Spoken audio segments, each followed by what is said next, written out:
আসসালামু আলাইকুম প্রিয় ভাই বোনেরা, আমার আঙ্কেল আন্টিরা সবাই কেমন আছেন? আশা করছি আল্লাহ পাকের অশেষ রহমতে যে যেখানে আছেন ভালো আছেন, সুস্থ আছেন। আমরা আজকে চলে আসলাম দুবাই বোটে। বোট মানে আপনারা জানেন লঞ্চ কিংবা অনেকে বলে বোট, তো আরবিয়ানরা বোট বলে। তো এখানে আমরা চলে আসলাম লঞ্চের মধ্যে। ওনারা দোতলা লঞ্চ, এটার মধ্যে ওনারা বার্থডে সেলিব্রেশন করবে, তার জন্য চলে আসলাম অনেক বড় নদীতে। তা আপনাদের সাথে পুরোটাই শেয়ার করব। আর নদীর ঢেউ এত ছিল, আমার প্রচুর ভয় করতেছিল। আমি এই জীবনে, আমার এই লাইফে আমি ফার্স্ট টাইম বোটে উঠলাম। আমি একটু দাঁড়ালাম, এখন একটু কমছে, কিন্তু বাইরে আমি দরজা ধরে রাখছি, কারণ আমার প্রচুর ভয় করতেছিল। আর স্যার বলতেছিল যে দেখো, মানে সুন্দর করে উপভোগ করো, মানে ভালো লাগবে তোমার। আমি মনে মনে বলি, আমি যেই ভয় পাই আমি তো উপভোগ করব দূরস্থান। তো প্রচুর ভয় পাইতেছিলাম, কিন্তু এখন একটু ঢেউটা কমছে। তারপর আমি দরজার কাছে কাছে এসে আপনাদের সাথে একটু শেয়ার করলাম। এই যে দেখেন, আমি দরজা ধরে রাখছি। প্রচুর ভয় করতেছিল, আমার আত্মা থরথরে কাঁপতেছিল যে আমি কিভাবে কি করব। আমি বলছিলাম যে আমি বাসায় থাকি, আপনারা যান, কিন্তু স্যার শুনতেছিল না। আর এই যে একটা কালকের ভিডিওতে আপনারা দেখছেন যে আমি ড্রেস চেঞ্জ করতে চাইছিলাম, পরে এটাই আমার একটা লং ড্রেস ছিল। তো ম্যাডাম বলতেছে যে না রেহানা, লং ড্রেস পরো, ওইটা পরো না। তারপর আমি চেঞ্জ করে এটা পরছি। আর আমি সত্যি কথা বলতে, কিছু কিছু অ্যাক্সিডেন্ট আছে, তারপর যে কোনো একটা কারণে মানুষে ভয় পায়। আর আমি ছোট থেকে সব বড় হওয়াটা এভরিথিং। আর ওইদিকে আমার ম্যাডাম পিকচার তুলতেছিল সুন্দর সুন্দর, অল্প একটু শেয়ার করলাম। অনেকে আমার ম্যাডামকে দেখতে চান, তো অল্প একটু শেয়ার করলাম ইনশাআল্লাহ। তো খুবই ভালো লাগতেছিল, খুবই খুবই। আর ওনার উপরে উঠতেছিল ওনার মেজু মেয়ে, দোতলায় যাইতেছে, আমার বলতেছে আসো আসো প্লিজ। আমি বলতেছি যে না, আমি যাব না। মানে এখানে একটু একটু ভয় কম, যখন একদম নদীর মাঝখানে যাবে তখন প্রচুর ভয়। বিশ্বাস করেন, এত ভয়, আমার যেমন কলিজা থরথরে কাঁপতেছিল। এই দেখেন, অনেকটা কিন্তু ভিতরে আসা হয়েছে। ওই যে দেখেন আরও লঞ্চ আসতেছে, মানে পাড়ের সাইড দিয়ে কিছু কিছু হোটেল, ওই যে হোটেলগুলো, এগুলো কিন্তু হোটেল সবগুলো আপনারা যা যা দেখতেছেন। এটা কিন্তু কাছে না, আরও দূরে, কিন্তু আমি জুম করে আপনাদের সাথে শেয়ার করলাম যে কাছাকাছি। আর ওনাদের তো নর্মাল, ওনারা সব সময় চলাফেরা করে, সব সময় এখানে দুবাই ওনাদের আসা যাওয়াটা অনেক সহজ। তো এই যে দেখেন, এখানে প্রচুর ঢেউ, প্রচুর ঢেউ, মানে কি বলবো, এত ভয় করতেছিল আমার। এই যে দেখেন ঢেউ কাকে বলে। আমি যে ভিডিও শ্যুট করব ওইখানে দাঁড়াইয়া, ওই সাহসটা আমার ছিল না। তো মুরব্বী আঙ্কেল আন্টিও ভয় পাইতেছিল যে এত এত ঢেউয়ের মাঝখানে কেন আমাদেরকে এত দূরে নিয়ে আসলা। তো এখন যেহেতু সবাই এনজয় করতেছে, আবার আজকে বার্থডে সেলিব্রেশন করবে, তার জন্য ওনারা কিছু বলে নাই। তো মুরব্বী আঙ্কেল হাসতেছিল, মুরব্বী আন্টি, আমি প্রচুর ভয় পাইতেছিলাম। মানে ঢেউ কি বলবো, আমার কাছে মনে হইতেছে যে আল্লাহ মাফ করুক, আল্লাহ মাফ করুক। আমার কাছে মনে হইতেছে হয়তো এখনই কিছু একটা হয়ে যাব, এত ভয় করতেছিল। মাশাআল্লাহ, আলহামদুলিল্লাহ। তো যাই হোক, জীবনে প্রথম আমি উঠলাম, হয়তো এটাই শেষ, এটাই প্রথম, কিন্তু এর কখনোই আমি আর ওঠার মধ্যে নাই। দেখেন ঢেউগুলো কি বড় বড় ছিল। আমি এইখানে যেমন তেমন, এখানে তো হেল্প করার মতো অনেক কিছু দিয়ে ওনারা হেল্প করতে পারে, হেলিকপ্টার দিয়ে। তারপর একটা বোট যদি, একটা ছোট একটি লঞ্চ যদি ডুবে যায়, এখানে কিন্তু ওনারা মানে সহযোগিতা করার জন্য একদম প্রস্তুত, মানে ওই প্রস্তুতি নিয়ে ওনারা এই লঞ্চগুলি ছাড়ে। আসলে অনেক সুবিধা এখানে, মাশাআল্লাহ তাবারাকাল্লাহ। আর এই যে আপনাদেরকে দেখাচ্ছি, মানে হোটেলের ভিতর একটি বেডরুম আছে থাকার জন্য, তার পাশে আছে অ্যাডজাস্ট করা টয়লেট। এই যে, মানে খুবই সুন্দর একটি জায়গা, আবার উপরেও ছিল। তো মুরব্বী আন্টি বলতেছিল যে আমি টয়লেটে যাব। তো আমি বললাম যে ঠিক আছে আসেন, ওনাকে আমি টয়লেটে ভিতরে দিয়ে দিলাম।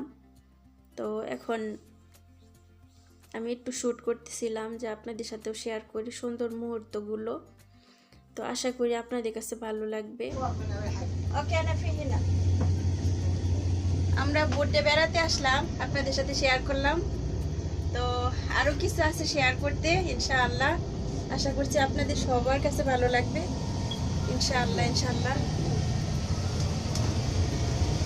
আর এটা হইছে বোটের সাইডে, ইনশাআল্লাহ সবার কাছে ভালো লাগবে ইনশাআল্লাহ।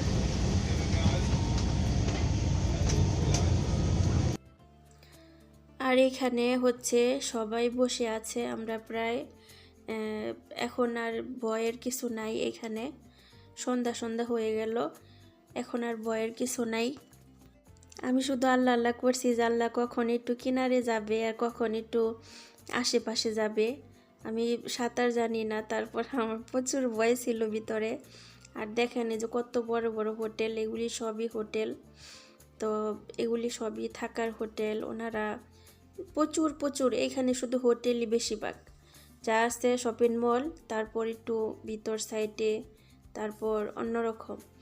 আর এখানে এখন ওনারা কেক কাটতেছিল, কার কেক বা কিসের কেক সেটাও আপনাদেরকে বলি।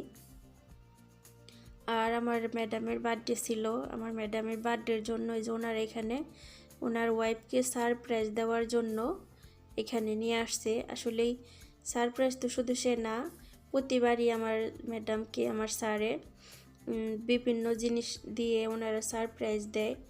যেমন ধরেন একবার দিছে ওনার একটা গাড়ি, আবার দিছে ডায়মন্ডের গলার হার চড়া, আবার দিছে ওনারে আইফোন, মানে আইফোন 15 এরকম। তারপর অনেকবার অনেক কিছু দিছে, আমি দেখলাম মাশাআল্লাহ তাবারাকাল্লাহ। আসলেই ওনাদের কোনো কিছুর অভাব নেই, কোনো কিছুর অভাব নেই, স্বর্ণ গয়না মানে কোনো কিছুর অভাব নেই। কী বলবো, কোনো কিছুর অভাব নেই। ওনারা যখন মুখ দিয়ে শুধু বলবে এই যে হচ্ছে ম্যাডামের বার্থডের কেক, তো ওনার নাম হয়েছে উমনিয়া, তো উমনিয়াই লেখা। মাশাআল্লাহ তাবারাকাল্লাহ। সবাই দোয়া করবেন আল্লাহ যেন ম্যাডামের উমরা অনেক বড় করে দেয়, আল্লাহ যেন নেক হায়াত দান করে ইনশাআল্লাহ। আমরা সবাই মুসলমান, একজন আরেকজনের জন্য দোয়া করব, এটাই আমাদের স্বাভাবিক লাইফটা। তো ইনশাআল্লাহ আল্লাহ সবাইকে সহি সালামতে রাখুক। আর ওইখানে আমার স্যার দাঁড়ায় উনি ভিডিও করতেছিল। আর এই যে দেখেন সামনে বসার মতো সোফা সেটের মতো ইয়া করা। আর এখানে গাহুয়া বানায় রাখছে, গাহুয়া কে কে খাবে খেতে পারবে, সব ধরনের সুবিধা আছে এখানে মাশাআল্লাহ তাবারাকাল্লাহ। কিন্তু ভয় আছে যে এটা হচ্ছে একটি লঞ্চ। আসলে আমাদের বাংলাদেশে অনেক উন্নত ধরনের লঞ্চ আছে, অনেক কিছুই আছে। আমি নিউজে বা ইউটিউবে টিভিতে দেখছি, বাট আমি কখনো যাইনি। তো আলহামদুলিল্লাহ রব্বিল আলামিন। আজকের ব্লগটা আপনাদের সবার কাছে কেমন লাগলো অবশ্যই কমেন্টে জানাবেন। আর যাদের কাছে আর এখানে আমার ম্যাডাম ওনার শাশুড়িকে জড়ায় ধরছে, দইরা কপালে চুমু খাইলো, যে উনি মুরব্বি আন্টি আবার বললো হ্যাপি বার্থডে মামুনি বইলা ওনার জন্য দোয়া করলো। তো ম্যাডাম মানে কান্না করে দিছে, কান্না করে একদম চোখে পানি এসে পড়ছে ওনার। আমিও দেখে আমার চোখে পানি এসে পড়ছিল, বাট কিছু করার নেই, কারণ ওনার মা নেই, বাবা নেই, ভাই নেই, বোন নেই, কেউ নাই এখানে, শুধু হাজব্যান্ড ফ্যামিলি ব্যাস। আলহামদুলিল্লাহ রব্বিল আলামিন। মানে সবসময় ফোনে কথা বলে ফ্যামিলির সাথে,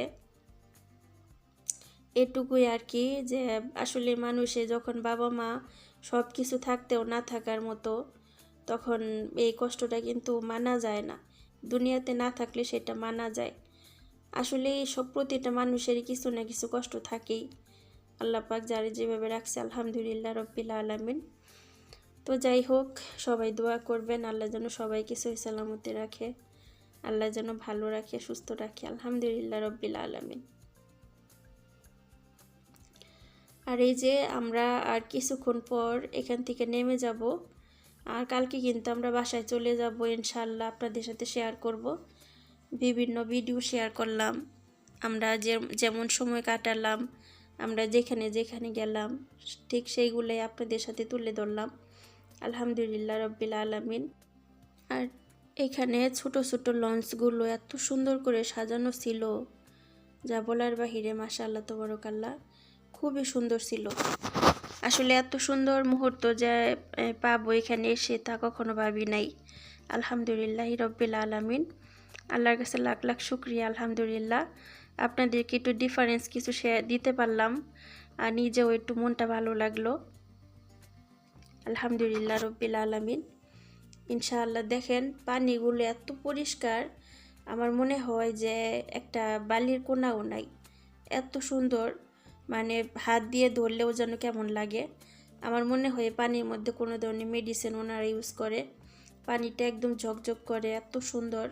নর্মাল যে নদীর পানিটা আছে ঠিক এরকম না, কেমন যেন কালচা কালচা। তো দেখতে খুবই সুন্দর লাগতেছিল। আমি একটু হাত দিছিলাম পানিতে, কেমন যেন একটা অন্যরকম একটা ভালো লাগা কাজ করতেছিল। আর দেখেন নদীর উপর দিয়ে আবার ব্রিজ করা আছে, ছোট ছোট গাড়িগুলো যাচ্ছে। মাশাআল্লাহ তাবারাকাল্লাহ। তো আশেপাশে ভিউগুলো অনেক সুন্দর ছিল, অনেক সুন্দর মুহূর্ত ছিল। আর সবাই আমরা এখানে বসছি একদম লঞ্চের সামনের সাইডে আমরা বসলাম। বসে সবাই কেক টেক কাটতেছিল, কেক খাওয়া হলো। তারপর সবাই মিলে অনেক কথাবার্তা গল্প করা হলো। স্যারও হাসতেছিল, ম্যাডামও হাসতেছিল যে তুমি বাসায় থাকতে চাইছিলা, এখানে যদি না আসতা তাহলে তো সুন্দর মুহূর্তগুলো মিস করতা। তখন আমি বললাম যে না, আলহামদুলিল্লাহ আমি আসছি, আমি একটু ভিডিও শ্যুট করে নিলাম, আমার ফ্যামিলি ফ্রেন্ডসদের সাথে শেয়ার করব। পরে আমার স্যার বলতেছে যে তুমি কি এখনও ইউটিউব চ্যানেল চালাইতেছো? আমি কই জি হ্যাঁ। পরে স্যার বলতেছে মাশাআল্লাহ, মানে আমার এই চ্যানেলটা যে আছে এটা উনি ভালো করে জানতো না, ম্যাডাম জানে, কিন্তু উনি হয়তো বা ওনার হাজব্যান্ডের সাথে শেয়ার করে নাই। তো যাই হোক, আলহামদুলিল্লাহ রব্বিল আলামিন। তো আল্লাহর কাছে শুকরিয়া জানাই যে আলহামদুলিল্লাহ সুন্দর মুহূর্তগুলো উপভোগ করতে পারলাম। আলহামদুলিল্লাহ, আপনারা দোয়া করবেন যেন আপনাদের সামনে সুন্দর সুন্দর ভালো ভালো কন্টেন্ট যেন আমি দিতে পারি ইনশাআল্লাহ। সবসময় বাসার মধ্যে থাকতে থাকতে আমিও নিজেও বোর হয়ে গেছি, আর আপনাদেরকেও বোর বানিয়ে ফেলেছি যে সবসময় একরকম আপনারা দেখেন। আসলে কি করব বলেন, বিদেশে থাকি, যা পারি তাই তো শেয়ার করব। আর দেশে গেলে তো ডিফারেন্স অবশ্যই আসবে ইনশাআল্লাহ। আপনারা দোয়া করবেন যেন এরকম ডিফারেন্স কিছু দিতে পারি ইনশাআল্লাহ। তো কালকে আমরা বাসায় চলে যাব, সবাই দোয়া করবেন যেন সহি সালামতে যেতে পারি ইনশাআল্লাহ। তো মাই ফ্যামিলি ফ্রেন্ডস, আজকের ব্লগগুলো আপনাদের সবার কাছে কেমন লাগলো? এই যে দেখেন, এটা কিন্তু খাওয়ার হোটেল আছে অনেক ধরনের, ওনারা রান্না করে দিতেছে আর ওনারা খাইতেছে, আবার ঘোরাঘুরিও করতেছিল। এই যে উপরে দেখেন হোটেল, আর নিচে হচ্ছে বসার জায়গা। তো মাশাআল্লাহ তাবারাকাল্লাহ, অনেক সুন্দর। তো স্যার প্রথমে এরকম একটা নিতে চাইছিল, পরে ম্যাডাম বললো যে না, ওইসব না, শুধু বসার এনজয় করা, খাওয়া দাওয়ার ওই রকমই, রান্নাবাড়ির কোনো হোটেল দরকার নাই, কোনো খাবার অর্ডার করা দরকার নাই, শুধু একটি কেক আনলেই চলবে। আলহামদুলিল্লাহ রব্বিল আলামিন। তো যাই হোক, আর কথা বাড়াবো না, আর ভিডিওটাও বেশি বড় করব না। আপনাদের সবার কাছে কেমন লাগলো ছোট্ট একটি কমেন্টের মাধ্যমে জানাবেন ইনশাআল্লাহ। আর যে যেখান থেকে ভিডিওটা দেখছেন সবাইকে রিকোয়েস্ট করব ইনশাআল্লাহ আমার ভিডিওগুলোর সাথেই থাকবেন, আর ভিডিওতে একটি লাইক করবেন, সুন্দর একটি কমেন্ট করবেন। যদি নতুন হয়ে থাকেন তাহলে চ্যানেলটা সাবস্ক্রাইব করবেন ইনশাআল্লাহ। তো কালকে যারা ভিডিওগুলো দেখেন নাই প্লিজ আজকে দেখে নেবেন, আর যদি বেশি ভালো লাগে ভিডিওগুলো তাহলে ফ্যামিলি ফ্রেন্ডসদের সাথে শেয়ার করে দিবেন। তো সবাই সাথেই থাকুন, ভালো থাকুন, সুস্থ থাকুন। আল্লাহ হাফেজ, আসসালামু আলাইকুম।